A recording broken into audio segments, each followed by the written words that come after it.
Olá, sejam todos bem-vindos. Está no ar o Jornal Toda Hora e você confere a partir de agora as principais notícias do Brasil e do mundo.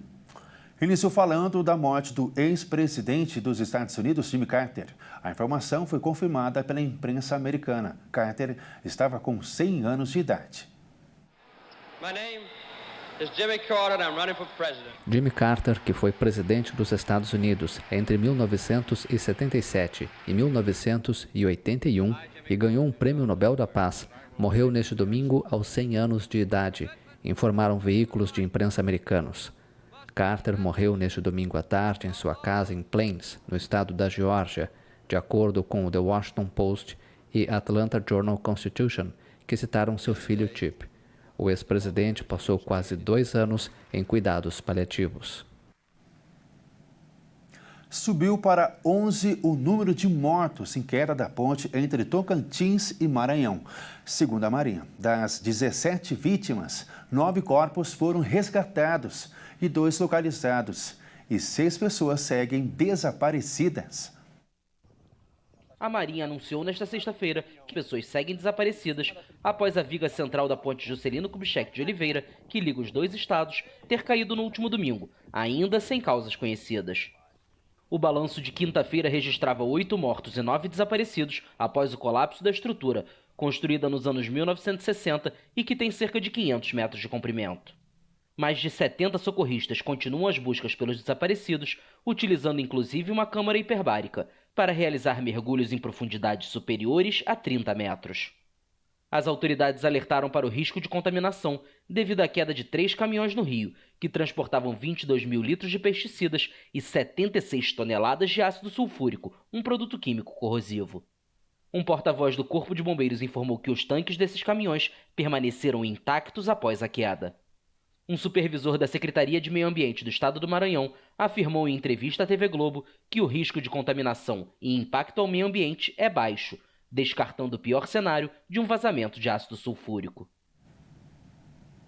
O governo federal deve publicar até o fim desse ano o decreto de reajuste do salário mínimo. O aumento deve ser de 7,5%. O presidente Luiz Inácio Lula da Silva vai publicar um decreto presidencial que aumentará o valor do salário mínimo. O decreto deve ser publicado em 31 de dezembro e a correção valerá a partir de janeiro com pagamento em fevereiro. O aumento do salário mínimo para 2025 vai considerar a inflação do Índice Nacional de Preços ao Consumidor, calculado nos últimos 12 meses até novembro, junto com o crescimento do PIB nos últimos 2 anos. A quantia, que hoje é de R$ 1.412, vai subir para R$ 1.518, um aumento de 7,5%, o que equivale a um aumento real acima da inflação.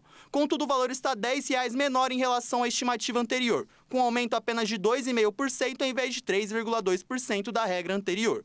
O motivo foi o pacote de cortes de gastos aprovado pela Câmara, que limita um aumento com um teto de 2,5% ao ano. A nova regra prevê uma economia de R$ 4 bilhões para 2025. Isso deve implicar um crescimento menor ao salário mínimo para os trabalhadores até 2030. Esse valor incide também nos aposentados e no BPC, benefício de prestação continuada. O roubo de veículos aumentou 53% no Rio de Janeiro e chega ao maior número dos últimos 5 anos. Dados divulgados pelo Instituto de Segurança Pública mostram que o Rio teve uma piora de 3 dos 4 indicadores estratégicos. Piora nos números de roubos de carga, rua e veículos. Somente em novembro foram 3.377 casos de roubo a carros e motos em todo o estado, 53% a mais que o mesmo período do ano passado. Esse aumento expressivo aconteceu sobretudo no segundo semestre de 2024. Números mostram que a Baixada Fluminense lidera o ranking. Belford Roxo teve mais de 1,7 mil roubos este ano. Em seguida, as áreas que mais ocorreram esse tipo de crime são Duque de Caxias, Vicente de Carvalho, São João de Meriti, Bom Sucesso, Pavuna, Madureira, Nova Iguaçu e Braz de Pina. Enquanto os roubos de veículos e carga sobem, o Rio tem homicídios em queda, marcando um número menor desde 1991. Quando procurada, a Polícia Militar diz que o combate aos roubos e furtos tem sido uma das principais metas de atuação da corporação. Já a Polícia Civil afirma que em setembro foi iniciada a segunda fase da Operação Torniquete, que tem como objetivo reprimir roubos, furtos e receptação de cargas de atividades de facções criminosas. A partir desse novo ano, as mulheres também vão poder ingressar no serviço militar. O Ministério da Defesa liberou a abertura de 1.500 vagas iniciais para o público feminino nas 3 Forças Armadas.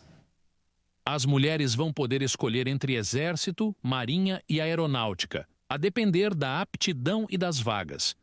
As jovens que completarem 18 anos em 2025 vão poder realizar o alistamento militar voluntário. A iniciativa é pioneira nas Forças Armadas e deve ofertar vagas em 28 municípios de 13 estados e no Distrito Federal. Atualmente, o alistamento aos 18 anos ainda era restrito aos homens, convocados ou voluntários. As novas regras que permitiram que mulheres também se voluntariem nessa idade foram publicadas em agosto. As candidatas podem se alistar pela internet ou presencialmente em uma junta de serviço militar. O processo de recrutamento será realizado nas seguintes etapas: alistamento, seleção geral e seleção complementar, designação, distribuição e incorporação.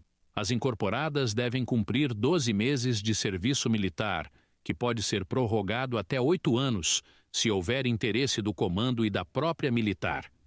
Durante o serviço, elas terão acesso a benefícios semelhantes aos dos homens: remuneração, auxílio alimentação, licença maternidade e contagem de tempo para aposentadoria.